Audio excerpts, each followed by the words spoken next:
이제 누군가에게 너처럼 주식 잘하고 싶다 라는 말을 듣는 처지가 되었다.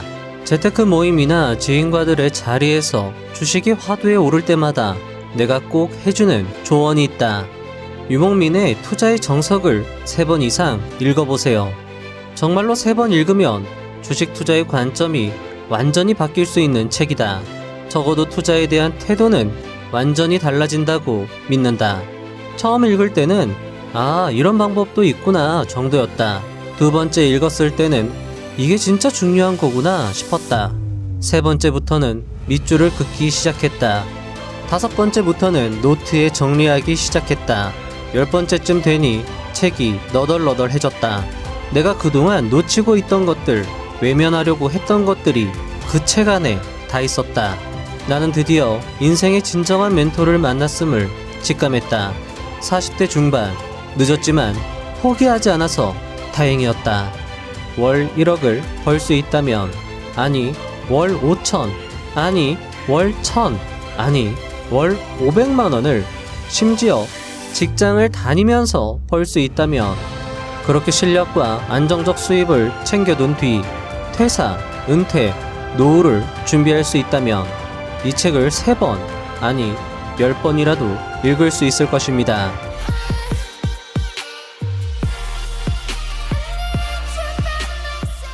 여기 자신의 인생을 한탄하기보단 짧고 굵게 투자하여 성공한 사람이 있습니다. 그의 이름 유목민. 500만 원을 3년 만에 30억으로 불린 그는 다시 30억을 300억으로 불립니다. 주식 투자로 말이죠. 유목민 투자자는 자신의 3번째 저서이자 자신의 투자를 총집약해 놓은 이 책 유목민의 투자의 정석에서 자신의 투자 과정을 모두 공유하여 개인 투자자들의 수고로움을 덜어드리고자 이 책을 썼다고 말합니다. 에이, 책 읽는다고 돈 벌겠어? 책 읽는다고 부자 되겠어? 진짜 돈 버는 과정이 담겨 있겠어? 라는 생각이 드는 것은 당연할 것입니다. 그런데 이 책을 15번 읽고 진짜 큰 돈을 번 사람이 나타났습니다. 유목민님의 책을 읽고 월 1억 수익을 자신의 저서에서 인증한 제시모어님이 바로 그인데요. 인트로에서 언급된 것처럼 그는 주식 투자에서 성공하고 싶다면 유목민의 투자의 정석을 최소 3번 이상은 읽어볼 것을 강조합니다. 월 1억을 벌 수 있다면, 아니 월 5천, 아니 월 1000, 아니 월 500만 원을 심지어 직장을 다니면서 벌 수 있다면, 그렇게 실력과 안정적 수입을 챙겨둔 뒤 퇴사, 은퇴, 노후를 준비할 수 있다면 이 책을 3번, 아니 10번이라도 읽을 수 있을 것입니다. 이 책은 이미 2년 전 부자의 선 채널에서 리뷰한 바 있는데요. 오늘 영상은 유목민님이 검증하고 제시모어님이 다시 검증한 이 책을 여러 번 듣고 암기할 수 있을 정도로 좀 더 책의 핵심 정수를 압축해서 제작해 보았습니다. 일전에 리뷰했던 영상보다 오늘 영상이 더 좋을 것입니다. 부디 여러분의 투자 실력 및 수익 향상에 도움이 되었으면 하고, 더 나아가 월 1000, 월 억을 달성하는 또 다른 투자자가 오늘 탄생했으면 하는 바람입니다. 다만 아무리 영상이 좋아도 책을 따라갈 순 없습니다. 저 역시 이 책의 매수와 보유, 탐독, 그리고 제시모어님이 하신 것처럼 몇 차례의 회독, 그리고 노트 정리까지 적극 추천드리며, 오늘 영상은 여러분이 시간 나실 때마다 반복해서 들으시면서 배운 내용을 복습하고 암기하는 데 활용하시면 좋을 것 같습니다. 여러분의 인생을 바꿀 만큼 노력해보고 싶으신가요? 그렇다면 돈 버는 투자의 정수를 담은 오늘 영상을 끝까지 시청해 주시기 바랍니다. 그럼 영상 시작해 보도록 하겠습니다.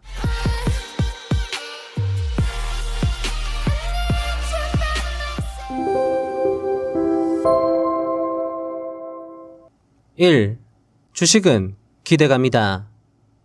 주식의 가격을 움직이는 것은 투자자들의 기대감이다. 미래 수익에 대한 기대, 성장 가능성 등을 기대하며 사람들은 주식을 산다. 그리고 이런 매수세는 주가를 올리는 요소가 된다. 수익 내는 매매는 가치가 아니라 기대감이 중요하다. 같은 섹터라도 기대감이 더 큰 쪽으로 매수세가 몰린다. 내 기대감이 아닌 시장 참여자들의 공통된 기대감을 보는 게 수익 내는 투자의 지름길이다. 2. 기대감을 불러일으키는 요소. 기대감은 크게 유동성과 실적에서 비롯된다. 여기서 유동성은 자금, 즉 돈이다. 그리고 유동성은 정부의 정책과 기업의 투자에서 비롯된다.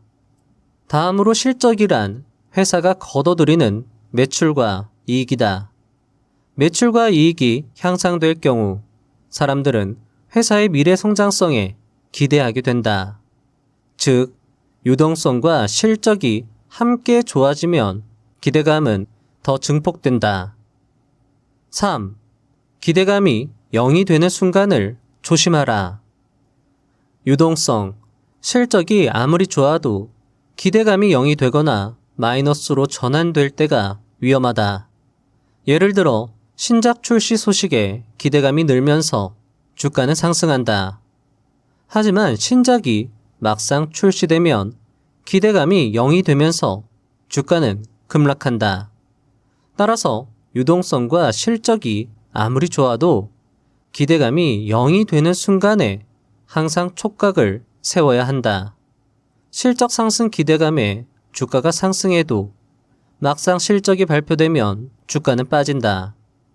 계약 기대감에 주가가 상승해도 막상 계약이 결정되면 주가는 빠진다. 이렇듯 주가를 올리는 것은 기대감이고 막상 그것이 실현되면 기대감은 사라질 수 있음에 꼭 유의해야 한다. 보통 이를 재료 소멸이라고 부른다. 4. 수급의 특징. 외국인의 수급은 투자 판단에 아무런 도움이 되지 않는 지표이다. 외국인이 많이 샀다고 오르거나 많이 팔았다고 빠지거나 하지 않는 경우가 많기 때문이다. 다음으로 기관 투자자이다. 기관 투자자 중 금융 투자는 단타 세력이다. 보험은 고객의 돈을 날리면 안 되기에 안전지향 투자 세력이다. 투시는 소위 펀드로 투자 포트가 정해져 있고 회전율 등의 제한도 받는 편이다. 기타 금융은 제2금융권으로 규모가 크지 않으므로 신경 쓰지 않아도 된다. 은행은 보험과 비슷하다. 즉, 안전하게 투자하는 편이다. 연기금은 장기 투자 세력이다. 사모펀드는 다양한 투자 형태를 보인다. 기타 법인은 일반 법인을 말한다. 예를 들어 삼성전자가 다른 상장사에 투자하면 기타 법인으로 뜬다. 역시 투자 성향은 사모펀드와 같이 다양한 투자 형태를 보인다. 5. 투자의 메커니즘 8단계. 지시정관 감대반반. 1단계. 꾸준한 관찰을 통해 지식을 쌓고 2단계. 없다가 생기고 있다가 사라지는 시그널을 발견한다. 3단계. 매매를 위한 자신만의 투자 전략을 결정하고 4단계. 매매 돌입 후 생각대로 돌아가는지 관찰하고 5단계. 생각 외에 변수가 생기는지 변화를 감지하고 6단계. 변화가 생겼을 경우 다각도로 검토한 후 대응하고 7단계. 이후에는 꼭 매매 일지를 남겨 반성하고 8단계. 그리고 다시 관찰하고 지식을 쌓으며 앞의 과정을 반복한다. 6. 1단계. 지식을 쌓아라. 지식은 시장 해석을 위한 근간이다.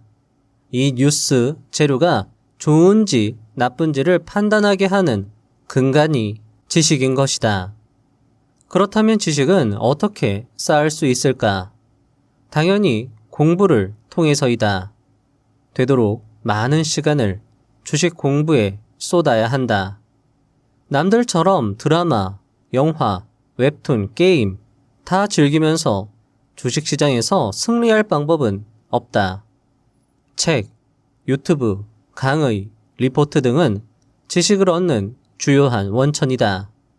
이때 핵심은 공부한 내용을 직접 손을 움직여 기록하는 것이다. 이렇게 해야 비로소 실전에서 활용 가능한 지식이 된다. 7. 2단계 시그널을 포착하라. 지식을 쌓는 이유는 바로 이 시그널을 포착하기 위함이다.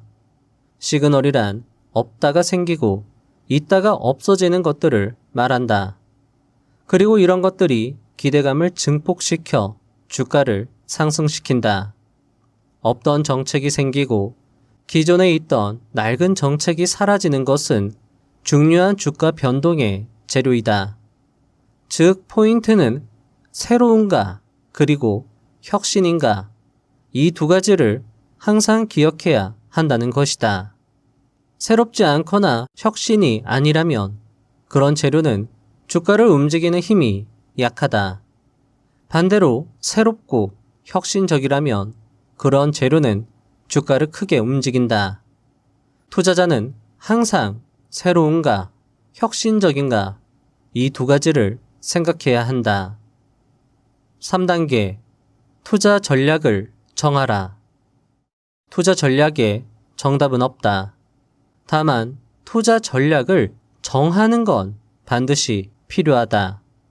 단타를 할지, 스윙을 할지, 장투를 할지, 무엇이 더 좋고 나쁜지 정답은 없지만 자신에게 무엇이 더 잘 맞는지 또는 자신이 어떤 투자를 할지는 반드시 정할 필요가 있다.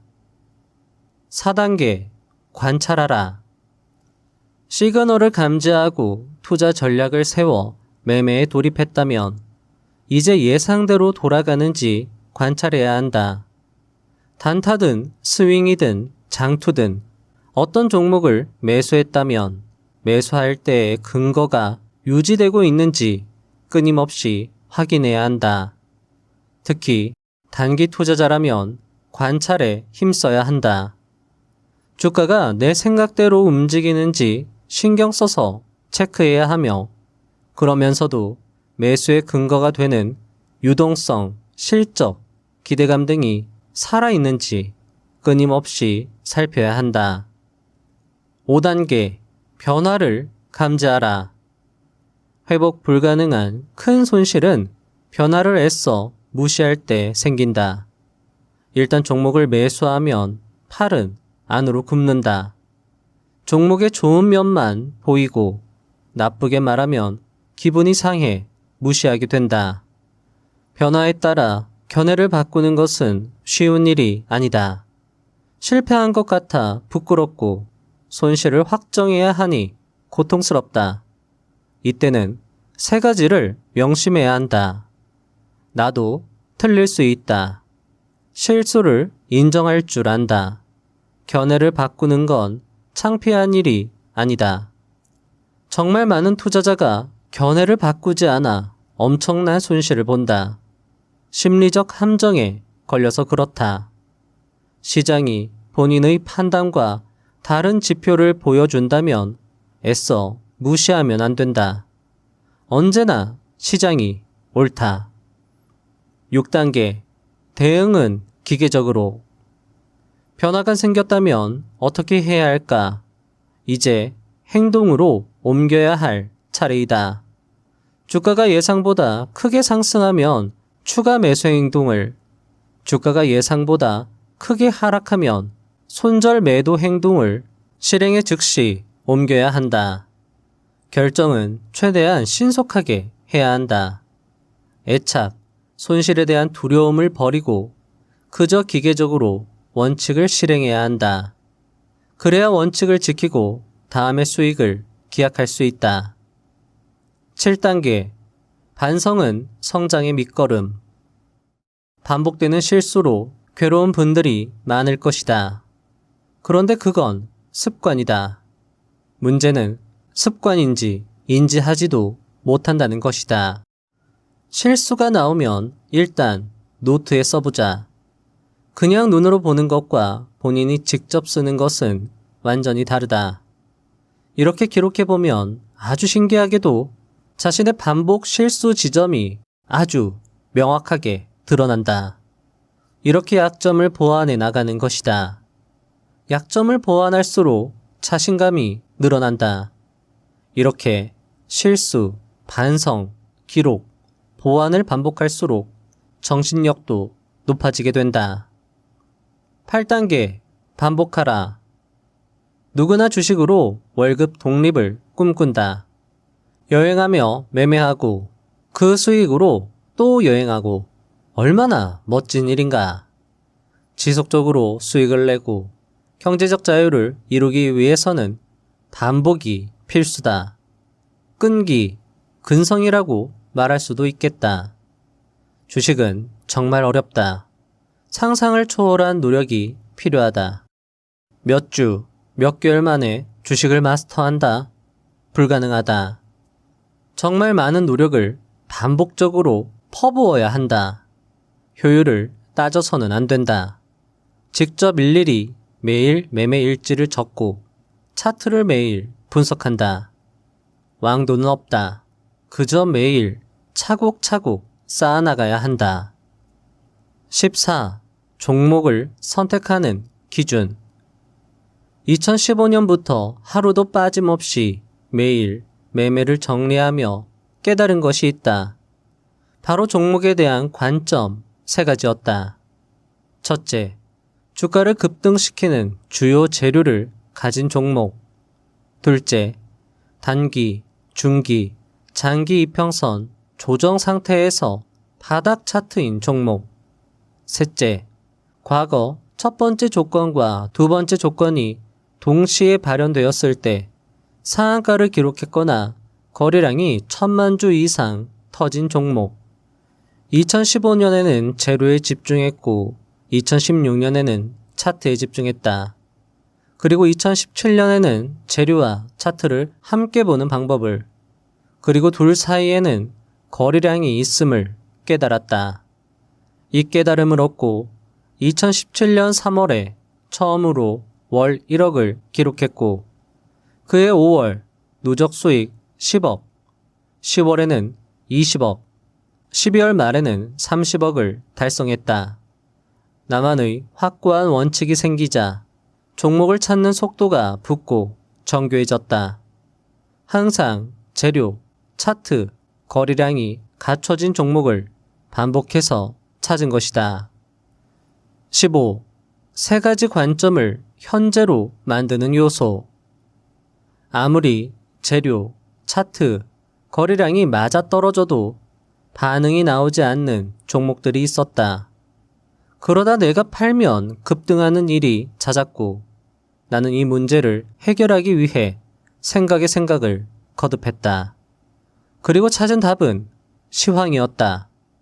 재료, 차트, 거래량이 과거에 확인된 종목이라도 그날 시장에서 관심을 갖고 거래되는 섹터, 테마가 아니면 부각되지 않는다는 것이다. 현재의 시그널을 보고 과거 데이터를 분석해서 미래의 움직임까지 정확히 예측했지만 그 미래가 부각되는 타이밍은 바로 시황에 달려있는 것이다. 재료, 차트, 거래량이 완비된 종목이 움직이려면 현재 시장에서 알아줘야 했던 것이다. 16. 시황, 오늘의 테마. 주식시장의 시황을 읽는다는 것은 현재 주식시장에서 어떤 섹터가 유동성이 좋은지 파악하는 것이다. 더 직접적으로는 현재 테마가 무엇인지, 그리고 주도주가 무엇인지 알아채는 것이다. 현재 시장 참여자들이 가장 뜨겁게 관심 갖고 있는 이슈와 종목이 무엇인지 인지해내는 것이 바로 시황 읽기다. 이렇게 재료, 차트, 거래량에 시황이 더해지면서 누적 수익 300억이 완성된 것이다. 자, 지금까지 말씀드린 건 저자의 수익의 원천이 되는 재차 거시, 재료, 차트, 거래량, 시황을 간략히 설명드렸습니다. 자, 이제부터의 내용은 저자가 재차 거시를 구체적으로 어떻게 실전 활용할 수 있는지에 대한 설명인데요. 저자 이야기 함께 들어보시죠. 17. 기대감을 증폭시키는 키워드는 따로 있다. 투자자들의 가치 판단을 더 흔드는 키워드들이 있다. 유동성을 확 유입시키는 것들이다. 대표적으로는 세계 최초, 세계 유일, 삼성전자 등의 키워드이다. 대표적인 키워드를 정리하면 다음과 같다. 세계 최초, 국내 최초, 최대 수혜, 사상 최대, 최대 흥행.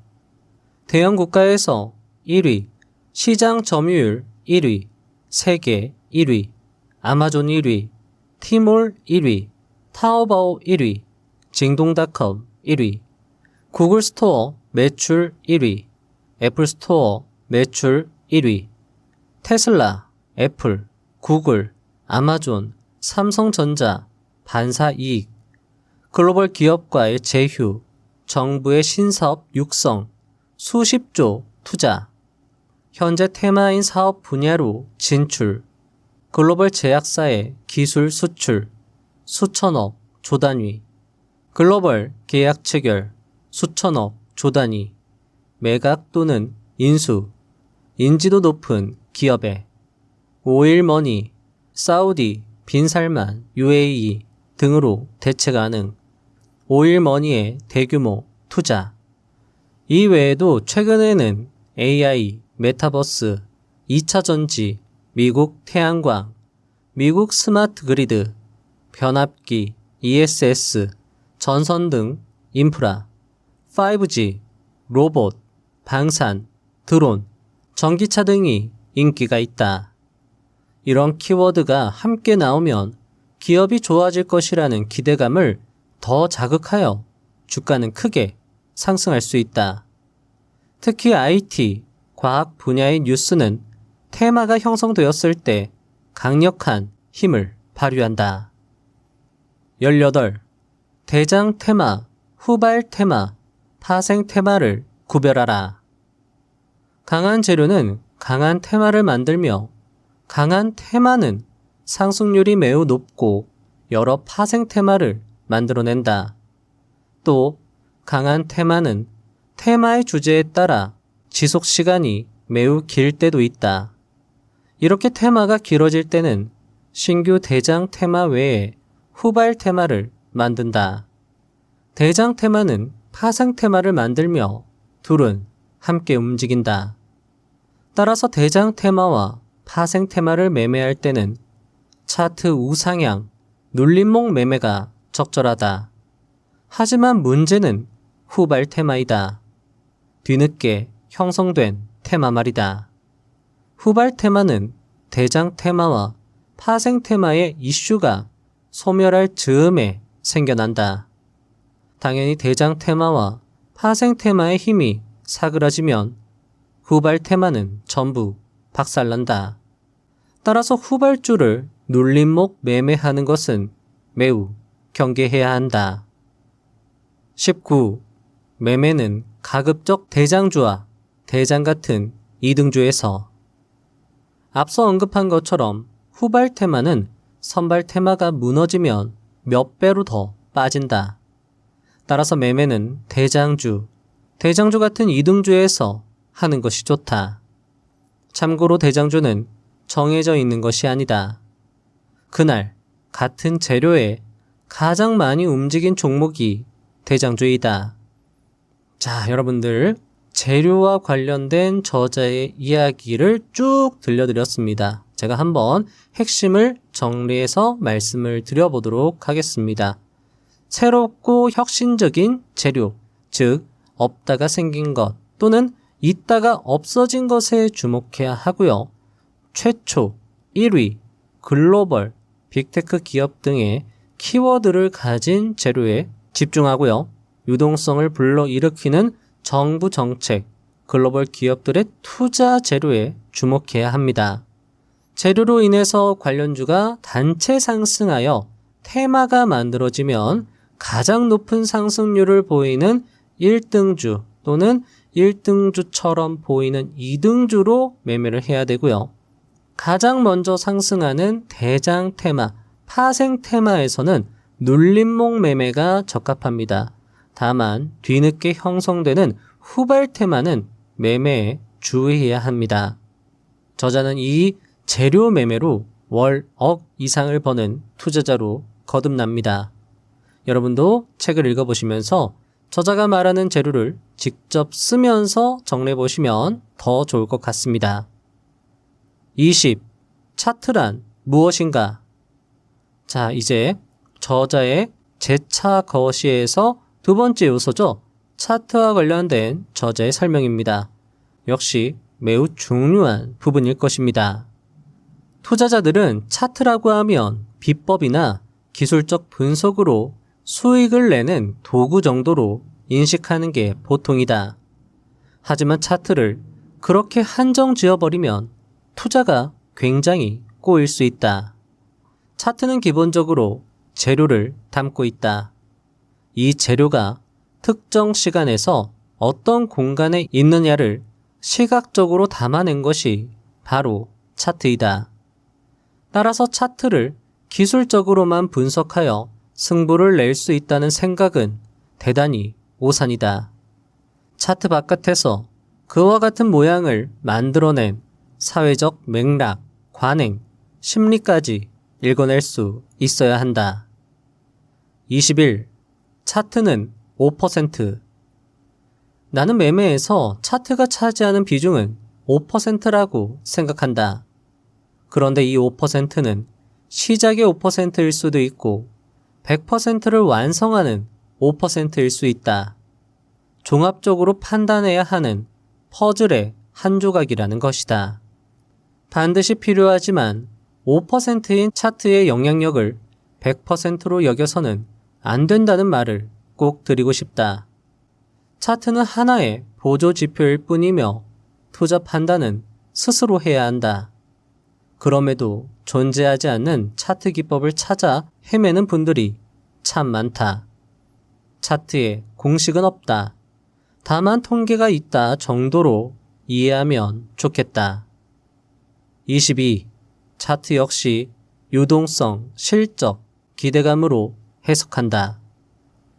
차트에서는 저항선보다는 지지선이 가까울 때, 급등 후 조정을 잘 받았을 때, 바닥을 횡보하고 있을 때, 매물대 소화를 잘 하고 있을 때 등 유동성을 몰리게 하는 차트의 자리를 분별해내는 것이 좋다. 남들이 더 안심하고 살 수 있는 자리에서 유동성이 몰리는 것이다. 23. 나는 딱 3가지 유형의 차트만 본다. 차트는 수도 없이 많기 때문에 차트를 바라보는 관점, 기준이 중요하다. 그래서 나는 차트를 보는 관점을 크게 3가지 유형으로 정했다. 모든 차트를 들쑤시지 않고 약속한 딱 3가지 유형의 차트만 매매할 종목으로 간주하는 것이다. 내가 보는 3가지 유형의 차트는 다음과 같다. 첫째, 150억, 500억 봉이 등장한 차트. 둘째, 3에서 121선 차트. 셋째, 바닥주 등이다. 자, 여러분들 여기에서 150억, 500억 봉 설정하는 영상은 제가 맨 뒤에 설명을 드릴 거고요. 저자는 150억, 500억 봉, 그리고 3에서 121선 차트 등을 강조했지만 그 중에서도 이 바닥주를 더 강조한 걸 확인할 수 있었습니다. 한번 여러분들도 뒤에 내용 이제 나오거든요. 저자의 주력 기법이 어떤 기법인지 생각해 보시면서 들어보시면 더 좋을 것 같습니다.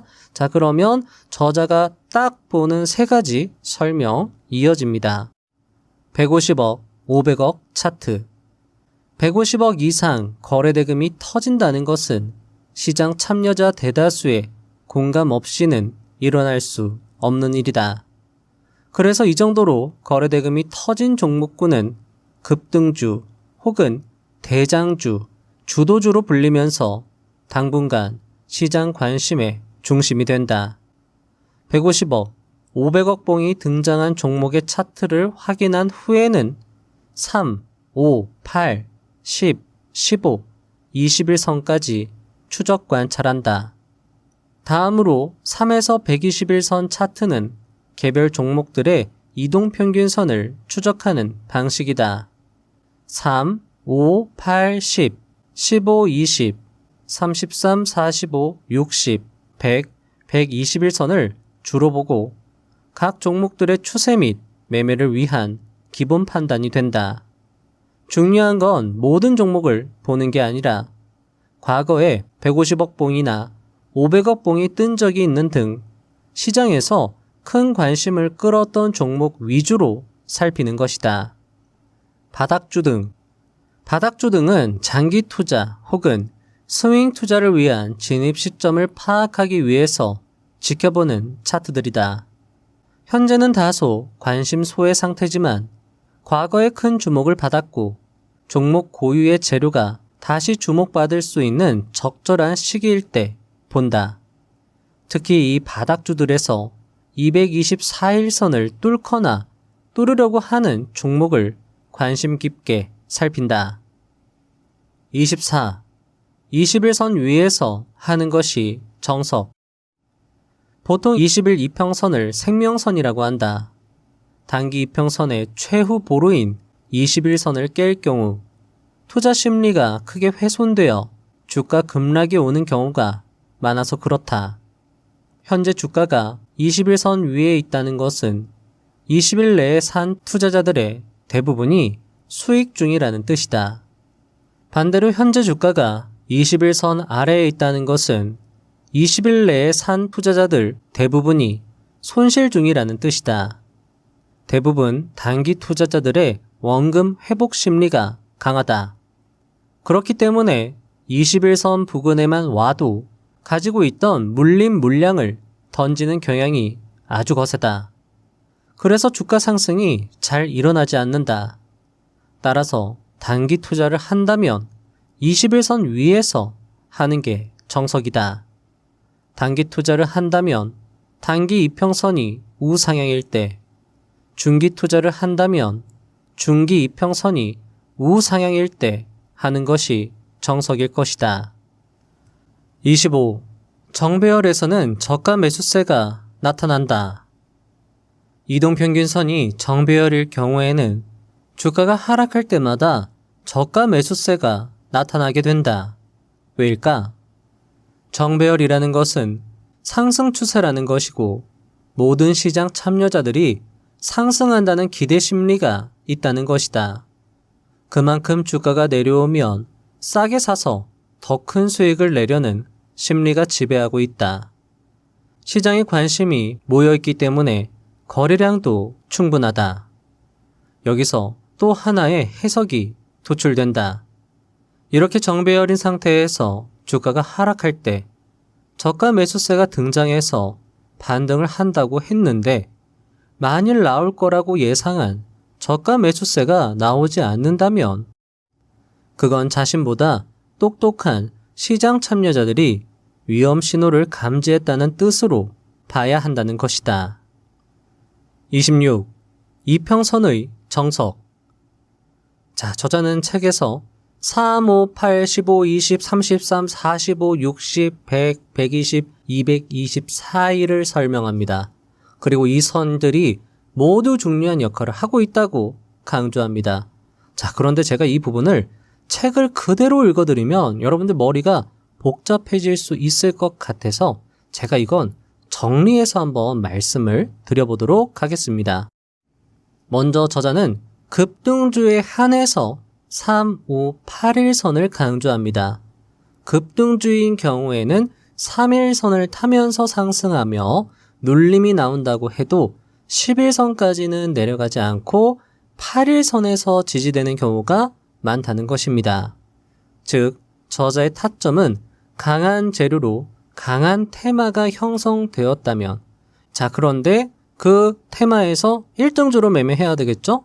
그리고 그 1등주가 차트 조건이 부합해야 되겠죠. 앞에 세 가지. 자, 앞에 세 가지 조건이 무엇이었죠? 첫 번째가 150억, 500억. 두 번째가 이동평균선. 세 번째가 바닥주입니다. 이 세 가지 조건이 모두 부합해야 되겠죠. 자, 그러면 150억, 500억 봉이 터져야 되고요. 바닥권에 있는 종목이어야 합니다. 그런데 이동평균선 중요하다라고 말씀하셨고 이제 이동평균선 이제 나오는 거죠. 만약에 강한 재료로 강한 테마가 상승했는데 바닥권에서 500억 봉을 터뜨리면서 장대 양봉을 뽑았는데 그 종목이 1등주다 라고 하면 이제 기회가 온 거죠. 자, 그러면 1차 타점은 어디냐? 3일선에 안착하는 거래량이 마르는 음봉. 2차 타점은 5일선에 안착하는 거래량이 마르는 음봉. 3차 타점은 급등 후에 잠시 눌리는 8일선에 안착하는 거래량이 마르는 음봉 캔들입니다. 저자는 책에서 8일선으로 자주 벌곤했다고 밝혔는데요. 즉, 일단 해당 종목이 강하게 상승하는 것을 확인하고 8일선 눌림 지지에서 매수해서 수익을 챙기는 것이죠. 만일 해당 종목이 급등주가 아니라 5일선을 깨고 아래로 내려온다면 그때 저자가 노리는 타점이 바로 15일 또는 20일 눌림 지역입니다. 저자는 21선 위에서 매매하는 것을 정석으로 여겼고 특히 21선까지 내려오지 않고 15일선에서 지지받는 종목은 그만큼 저가 매수세에 힘이 있다고 판단해서 15일선 눌림 매매를 책에서 강조했습니다. 자, 그럼 생명선이라고 저자가 강조한 21선 아래로 떨어지는 종목은 저자가 왜 강조한 것일까요? 저자는 33, 45, 60, 120, 224일선을 책에서 강조하는데요. 그는 재료가 강하고 살아있음에도 앞선 이동평균선에서 반등이 나오지 않는다면 21선이 깨져도 노린다는 것이 그의 전략이었습니다. 또는 이렇게도 한번 설명드려볼 수 있을 것 같아요.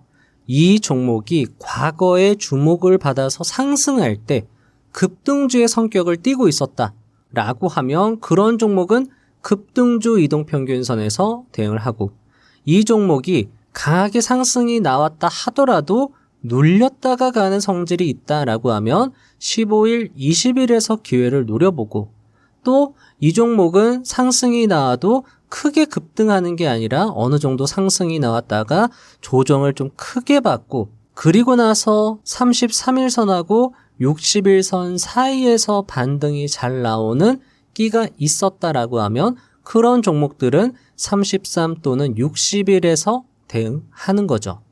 자, 여기서 저자가 강조한 선은 21선과 61선 사이의 45일선입니다. 재료가 강하면서도 살아있어 반등을 기대할 수 있음에도 주가가 45일선까지 떨어졌다면 이때부터 주식을 매집하기, 저가 매집하기 좋다는 것이 그 이유였습니다. 그는 45일선부터 매집해서 주가가 더 떨어진다고 해도 60일선까지 가지 않고 반등이 나올 확률이 높다고 책에서 강조합니다. 즉, 매집을 시작해서 5일 내에 승부를 내기가 좋다라고 말했습니다. 그래서 그는 45일선은 직장인이 느긋하게 매집해서 수익을 챙겨가기 좋은 선이라고 책에서 강조하기도 했고요. 특히나 앞에 소개해드린 제시 모원 님도 밑에서 잡아가는 눌림목 매매로 수익을 챙겨가셨거든요. 그렇기 때문에 이 45일선을 한번 직장인 분들이다라고 하면 연구를 잘 하셔가지고 한번 대응을 해보시면 어떨까? 이렇게도 설명을 드려볼 수 있을 것 같습니다. 자, 그런데 여기에서 주의할 점을 이야기하고 있었습니다. 거래량이 증가하는 음봉에서는 다음 날도 떨어질 확률이 높기 때문에 45일선 매매할 때는 꼭 거래량이 줄어드는 음봉에서 45일선을 지지할 때 매수해야 한다고 강조했습니다. 자, 이제 남은 건 100, 120, 224일선인데요. 사실 주가가 여기까지 빠졌다면 굉장히 크게 하락한 겁니다. 그런데 저자가 말하는 자리는 크게 급등한 다음에 눌리는 자리가 아니라 바닥권 부근에서 역배열에서 정배열로 추세 전환을 시도하는 자리를 말하는 것이었는데요. 즉, 주가가 200일 이동평균선 아래에서 계속 눌려 있다가 거래대금을 터뜨리면서 급등하면서 224일 선을 돌파하는 자리입니다. 이 자리는 상승 추세의 시작점이 되는 경우가 많아서 저자가 매우 좋아하는 자리라고 책에서 밝히기도 했습니다. 즉, 아래에서 놀던 주가가 150억, 500억 거래대금을 터뜨리면서 종가 또는 시가가 224일 선을 돌파하면 그런 종목은 이후 급등세를 연출한다는 것이 전략의 핵심이었습니다. 즉, 224일 선을 돌파하는 종가에서는 종가 베팅 또는 224일 선 돌파를 준비하다가 그 종목이 갭으로 뜨면서 224일 선을 넘어가 버리면 그때 시초가에서 즉시 매수하는 겁니다. 특히 저자는 시초가가 224일 선을 갭으로 뛰어넘어서 형성되는 경우에는 매우 높은 확률로 주가가 급등한다고 책에서 강조하기도 했습니다. 즉, 200일 이동평균선 아래에 눌려있던 종목이 점차 우상향하면서 224일 선을 돌파한다면 그때를 기회로 보고 수익을 극대화하는 것이죠. 자, 한번 차트 예시를 보면 조금 더 이해가 쉬우실 것 같아서 한번 차트 예시를 가지고 와봤습니다. 자, 여기 보시면 이 파란색 선이 200일 선인데 224일로 고치려면 여기 224로 바꾸면 되겠죠. 자, 이렇게 바꿔봤습니다. 자, 이 종목은요, 바닥권에서 계속 기다가 이런 식으로 눌려 있다가 여기에서 500억 봉, 노란색이 500억 봉입니다. 500억 봉이 터지고 요 설정하는 건 제가 뒤에서 영상으로 다시 설명을 드리도록 하고요. 여기에서도 또 500억 봉이 터졌고 지금 보시면 요 자리죠. 224일 선을 돌파 한번 했습니다. 돌파를 한번 하고 나면 종가, 이 돌파 종가에서 종가 베팅을 하거나 종가 베팅을 했을 때 이런 수익 구간을 먹는다라는 거죠. 저자는 기본적으로 매매를 길게 끌고 가지 않습니다. 수익을 줄 때 튀는 게 그의 원칙이었고요. 자, 여기도 마찬가지입니다. 이렇게 눌렸다가 다시 돌파하면 종가에서 또 매수. 그래서 다음날 갭상승해서 매도하는 거죠. 여기도 마찬가지입니다.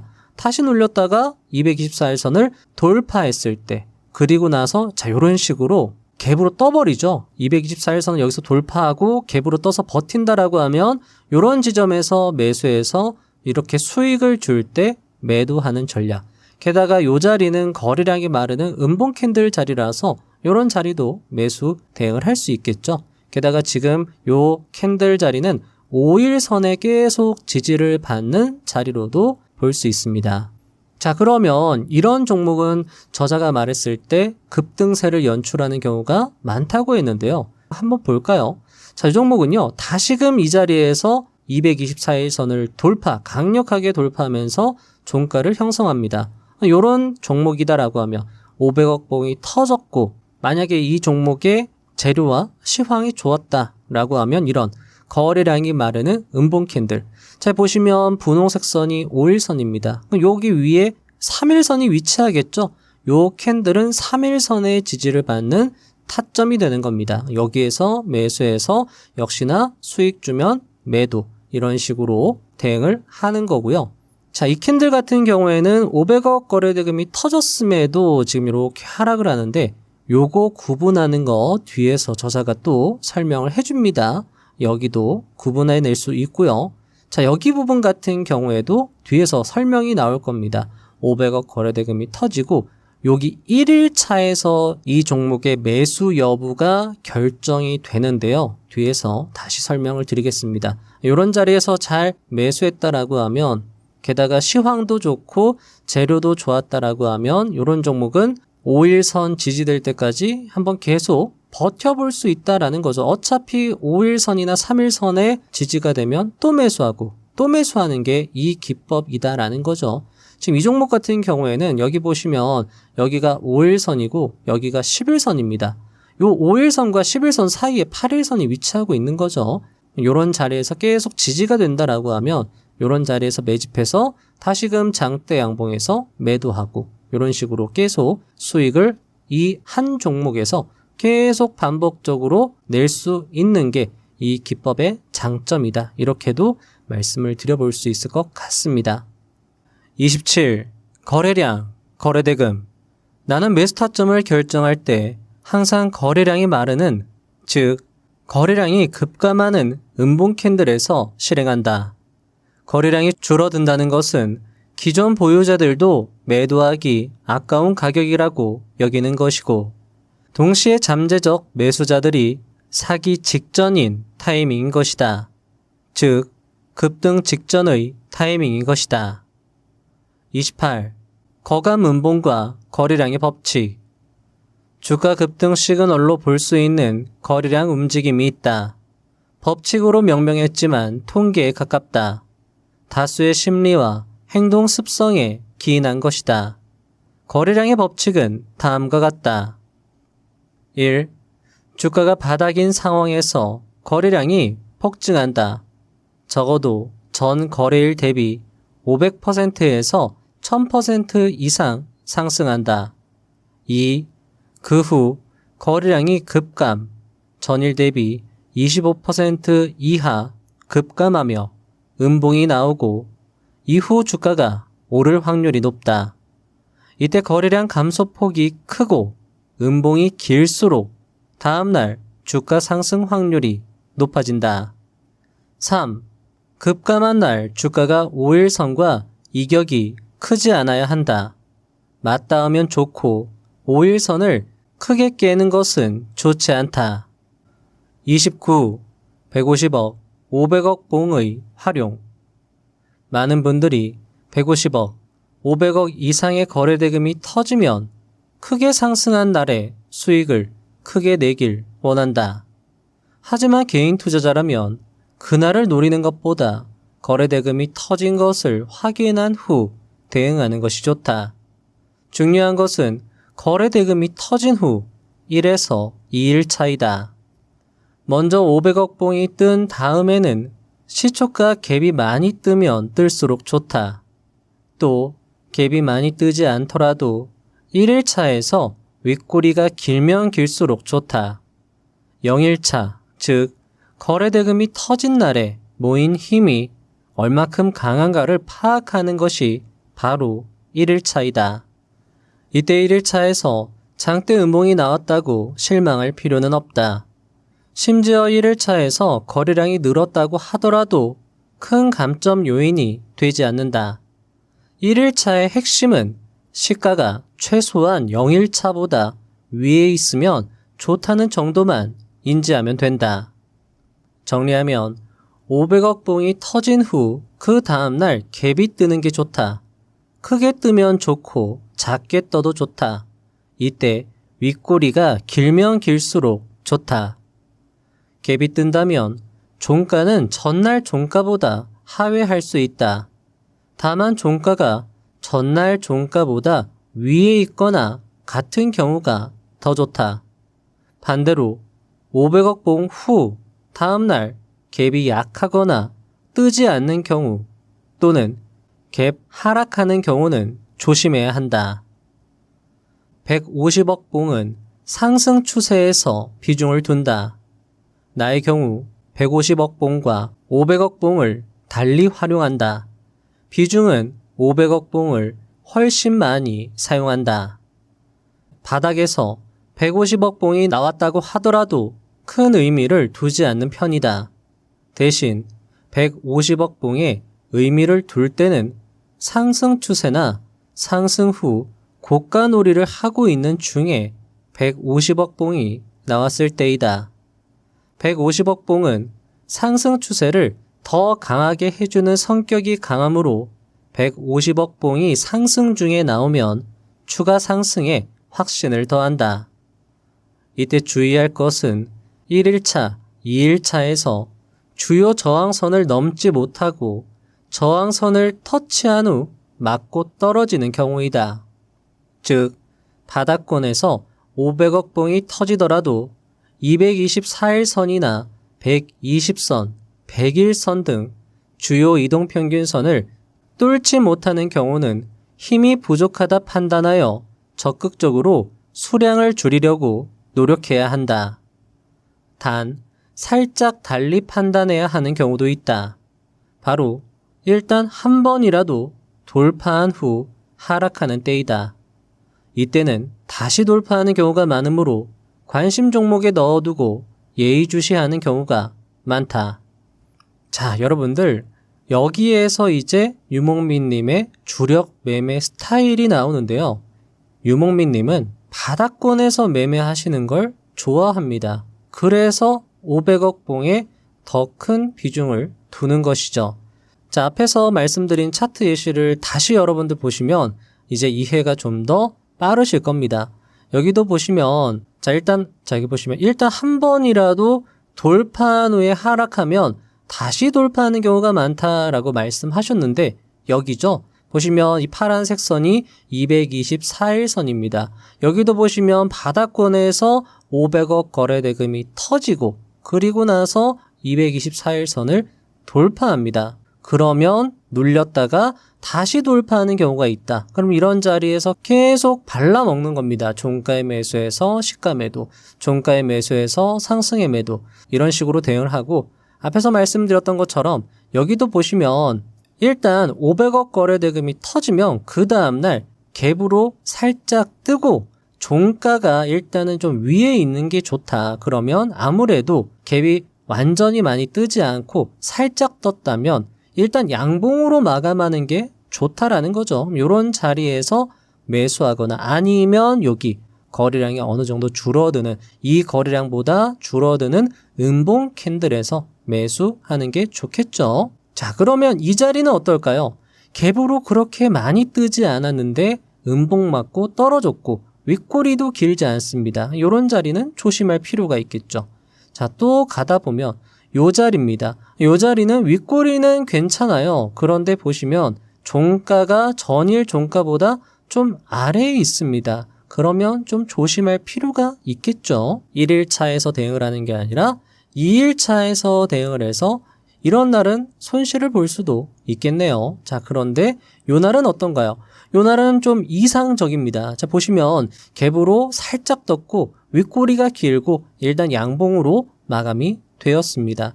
그러면 요 자리에서 즉시 매수 대응해도 괜찮을 것이고요. 아니면 거래량이 마르는 음봉 캔들인데 5일선이나 3일선에 안착했다라고 하면 되려 이런 지점은 바로 그 다음날 갭으로 떠서 5일선을 타면서 강한 상승세를 보여줍니다. 그렇기 때문에 이런 자리에서 잘 매수하면 수익을 극대화할 수 있을 뿐더러 이런 자리에서 발생된 손실도 모두 만회할 수 있다. 자, 그런데 이 자리에서 내가 수익을 길게 가져갈지 아니면 짧게 끊어칠지에 대한 판단은 아무래도 시황을 봐야 되겠죠. 재료도 봐야 하고요. 지난 차트의 흐름들 바닥권에서 한번 조정을 받고 계속 200일 이동평균선 위로 올라타려는 시도가 있었고 지금 보시면 이런 자리가 주요한 저항 라인이 될 것인데 계속 저항 라인을 어떻게든 돌파하려고 하고 있기 때문에 이런 자리에서 매수했고 요 자리죠. 요 자리에서 매수했고 전고점을 돌파했다라고 하면 이런 자리는 신고가 영역이기 때문에 길게 가져가서 수익을 극대화한다. 이런 전략으로 대응을 하면 어떨까? 이렇게 말씀을 드릴 수 있을 것 같습니다. 자, 그리고 여기 제가 사파로 한번 정리를 해봤습니다. 일단 500억 거래 대금이 터지면 갭으로 떠야 됩니다. 갭으로 크게 뜨면 이렇게 음봉 맞고 떨어져도 괜찮다라는 거죠. 갭으로 살짝 떴다면 양봉 마감이 좋고 윗꼬리는 길면 길수록 좋다. 자, 이렇게 1일차의 캔들 움직임 확인하고 나서 대응하는 겁니다. 자, 그리고 500억 거래 대금이 터졌는데 갭으로 떨어지거나 아니면 애매하게 움직인다. 이런 경우에는 대응하지 않고 또는 좀 더 지켜보면서 대응을 해야 되겠죠. 자, 그리고 이렇게 주요한 지지 라인을 넘어가지 못하고 맞고 떨어지면 조심해야 되고 하지만 주요 지지선을 한 번이라도 돌파한 이력이 있다라고 하면 다시금 돌파할 확률이 높다. 이것도 여러분들 기억해 주시면 좋을 것 같습니다. 30. 매수 타점. 500억 봉이 터진 후 다음날 바로 나오는 장대 음봉은 강력한 매수 기회가 된다. 이때 거래량이 늘어도 상관없다. 중요한 체크사항은 장대 음봉이 나오더라도 음봉의 종가가 중요한 지지선을 지켜주는가이다. 전날 종가를 지켜준다거나 전날의 고가를 지켜준다거나 최소한 3일선을 지켜준다거나 하는 것이다. 이때 중요한 것은 차트는 매매에 있어 5%라는 것이다. 즉, 차트만 보고 매매하면 분명 큰 손실이 난다는 것이다. 중요한 것은 오른 이유가 지속될 수 있는 재료가 존재하며 재료가 살아있느냐 이다. 500억 봉 후 첫 3일선 조정도 중요한 매수 기회가 된다. 500억 봉이 터졌다는 것은 거래량과 차트가 완성됐다는 의미이기 때문에 재료와 시황만 살피면 된다. 따라서 재료와 시황이 갖춰진 때에 따라 1일차의 즉시 혹은 2일차 혹은 첫 3일선 조정이나 7에서 8일선 조정에서 더 나아가 8일선 내지는 15일선, 20일선에서 반등을 기다릴 수 있다. 즉, 500억 봉이 터진 후 크게 갭으로 뜬 후 장대 음봉 또는 갭으로 살짝 뜬 후 윗꼬리 양봉 캔들이 나왔을 때 3일선 근처에서 지지를 받는다면 매수하거나 그런 종목이 단기간에 8일선에서 거래량이 마르는 음봉으로 지지받거나 또는 좀 더 주가가 하락하여 15일 내지 20일선에서 거래량이 마르는 음봉으로 지지받는다면 매수하는 것이다. 31. 단기 투자에서 시황이란. 자, 이제부터 내용은 저자가 30억을 300억으로 불릴 수 있었던 매매의 마지막 단추, 시황과 관련된 내용입니다. 시황은 투자 고수라면 누구나 강조하는 주요 매매 포인트인데요. 저자는 이 시황을 책에서 정말 잘 설명해주고 있었습니다. 저자의 이야기 함께 들어보시죠. 시황은 특정 시점에서의 시장의 전반적인 상태나 흐름을 의미한다. 특정 테마뿐만 아니라 시장 전체의 분위기, 시장 참가자들의 심리, 주가의 움직임 등이 복합적으로 작용하여 결정된다. 단기 투자에서 시황은 그날 또는 현재의 테마 상황을 의미한다. 시황이 너무 좋다는 주도주가 생겨서 테마가 잘 형성되었다. 시황이 너무 안 좋다는 주도주가 없어서 테마가 형성되지 않아 재미없다로 해석될 수 있다. 결국 주식 투자에서 시황을 잃는다는 것은 현재 주식시장에서 어떤 섹터에 돈이 몰리는지 파악하는 것이다. 더 직접적으로 말하면 현재 테마가 무엇인지 그리고 주도주가 무엇인지 알아채는 것이다. 현재 시장 참여자들이 가장 뜨겁게 관심 갖고 있는 게 무엇인지 인지해내는 게 바로 시황을 잃는 것이다. 트레이딩에 있어서 예를 들면 당일 인공지능 테마가 강하면 오늘의 시황은 AI인 것이다. 시황과 테마는 동의어가 아니다. 테마에 시간이 합쳐질 때 시황이 된다. 오늘의 테마가 바로 시황인 것이다. 32. 시황 빨리 파악하기. 그렇다면 무엇이 시황을 만들어낼까? 나는 그것이 장 마감 후, 장 시작 전에 나오는 커다란 뉴스라고 생각한다. 뉴스는 재료다. 수많은 뉴스 중에서 다수의 시장 참여자가 수긍할 수 있는 큰 뉴스가 시황을 만들어낸다.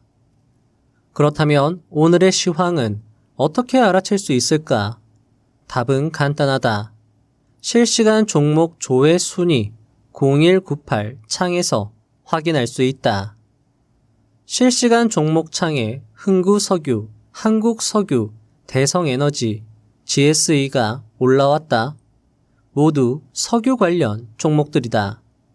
그렇다면 뭔가 유가 관련 이슈가 터진 것을 알 수 있다. 물론 각 종목들이 어떤 재료를 가지고 있는지 바로 떠올릴 수 있을 정도로 알고 있어야 빠르게 판단 가능한 영역이다. 하지만 누구나 할 수 있다.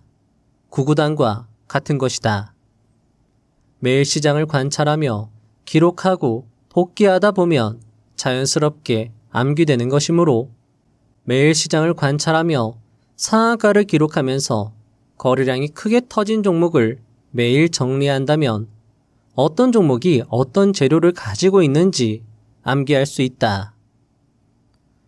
33. 수익을 줄 때 튀어라. 자, 이제 익절과 손절과 관련된 내용인데요. 여기도 중요하겠죠. 함께 들어보겠습니다. 익절은 미래의 시장 변동에 대한 불확실성을 인정하는 것이다. 아무리 고수라고 해도 변화를 모두 예측하는 것은 불가능하다. 그래서 욕심을 다스리고 수익을 확정짓고 투자를 종료하는 것은 진정한 지혜의 영역이다. 수익 줄 때 튀어라. 나는 이 말을 금과 옥조로 여기며 투자했다. 익절을 해내는 사람이 손절도 해낼 수 있다. 34. 트레이더는 늘 들이대야 한다. 트레이더는 들이댈 뿐 다음날 오르는 건 내 것이 아니다. 나는 이 말을 품고 투자했다. 트레이더로서 재료, 차트, 거래량을 확인했지만 시황이 아니라 판단에 매도했다면 그것은 원칙을 지킨 훌륭한 매매다. 특히 자금이 적을 땐 트레이더로서 매매하는 것이 맞다. 따라서 매도 후 급등세가 나온다고 실망할 필요는 없다. 되려 급등세를 따라가다가 손실을 키우는 습관만 생길 뿐이다. 안타를 쌓아가며 홈런 한 방을 터뜨릴 힘을 키워야 한다. 이렇게 원칙을 지켜나가는 사람만이 한계를 돌파할 수 있다. 하루 더 가져갈지 판단하는 능력은 자본이 커지면서 자연스럽게 생기는 소양이다. 자본이 작고 단기 투자를 하는 동안에는 일단 들이대고 시장과 싸우면서 경험치를 늘리는 게 맞다. 그게 나중에 리스크 관리 능력으로 돌아온다. 35. 손절은 과정일 뿐. 본질이란 불필요한 것들을 덜어내고 남은 마지막 한 가지를 뜻한다. 내가 2015년부터 투자를 시작해서 2022년까지 300억을 벌어들이는 과정에서 핵심 요소가 무엇인지 자문해 보았다. 정말 많은 요소가 있었을 것이다. 운도 매우 크게 작용했을 것이다. 하지만 이 모든 것 가운데 딱 하나를 꼽자면 손절이었다. 손절은 실패가 아닌 과정일 뿐이다. 오늘보다 내일, 내일보다 모레 더 잘할 것이라 믿어야 한다.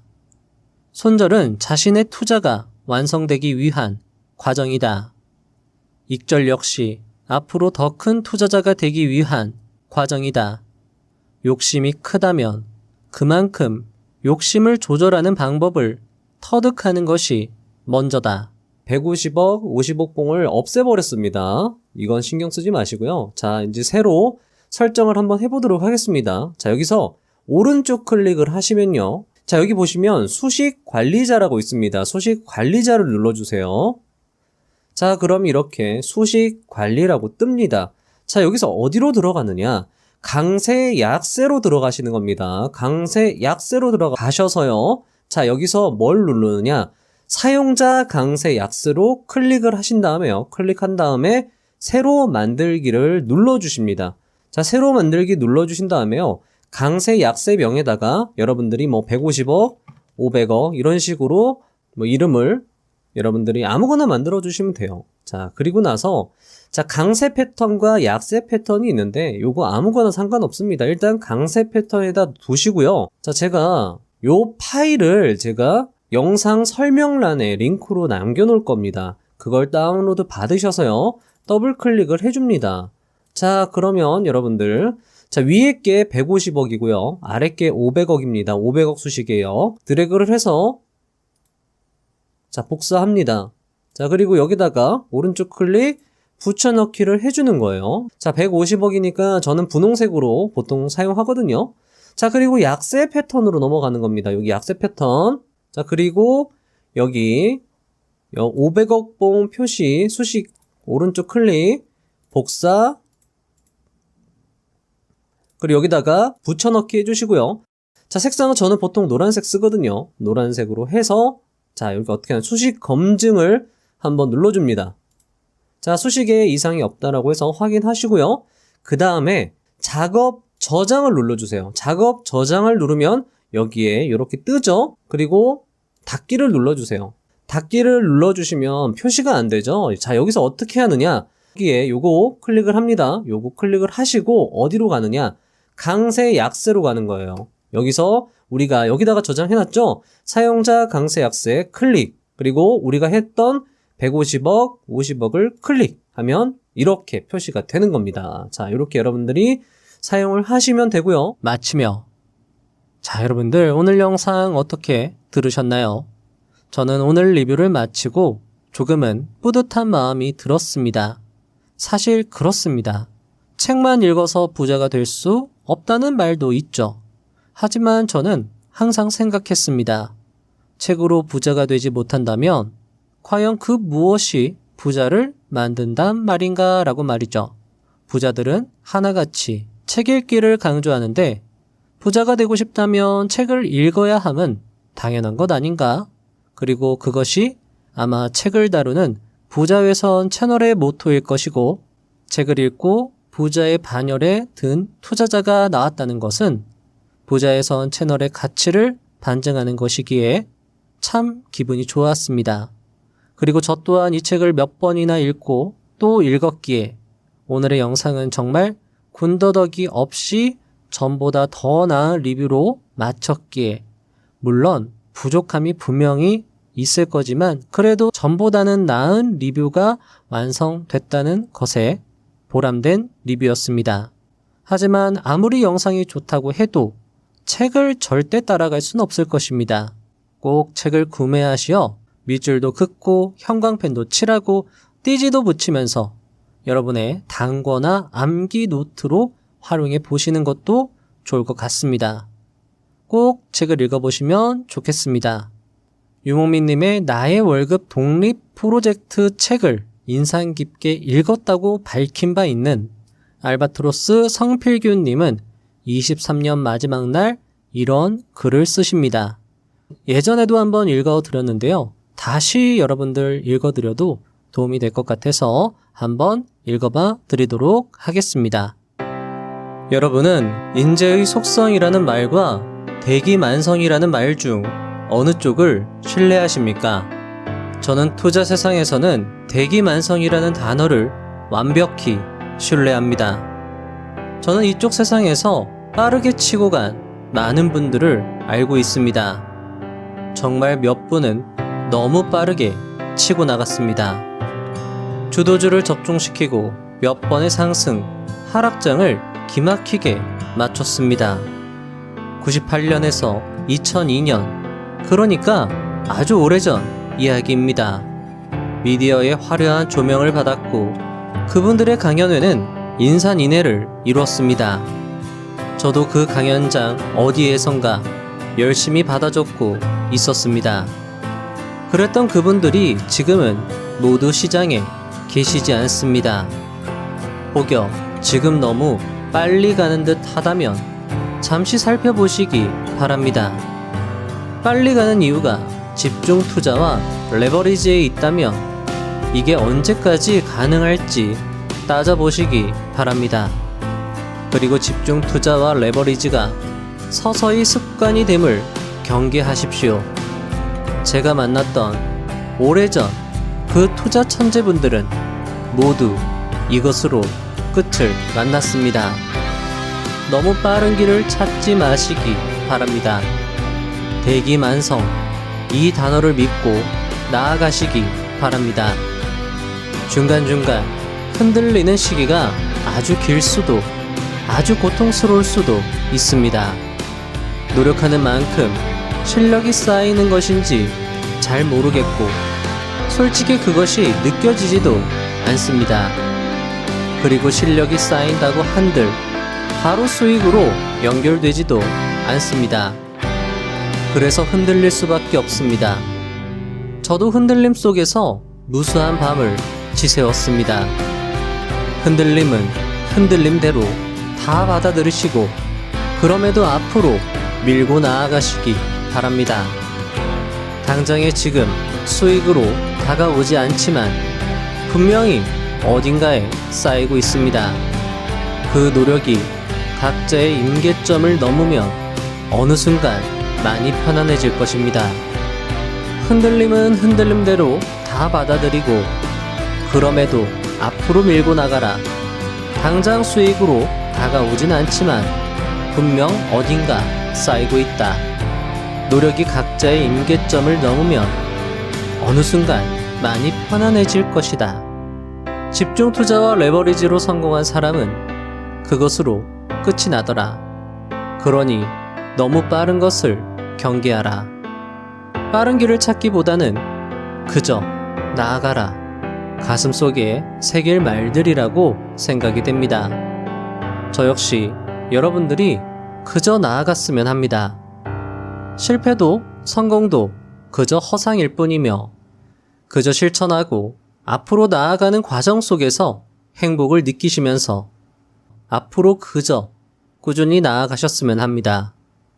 그렇게 꾸준히 나아가시다가 가끔 뒤를 돌아보셨으면 합니다. 아마 굉장히 많이 앞으로 나아갔음에 스스로 놀랄지도 모르겠습니다.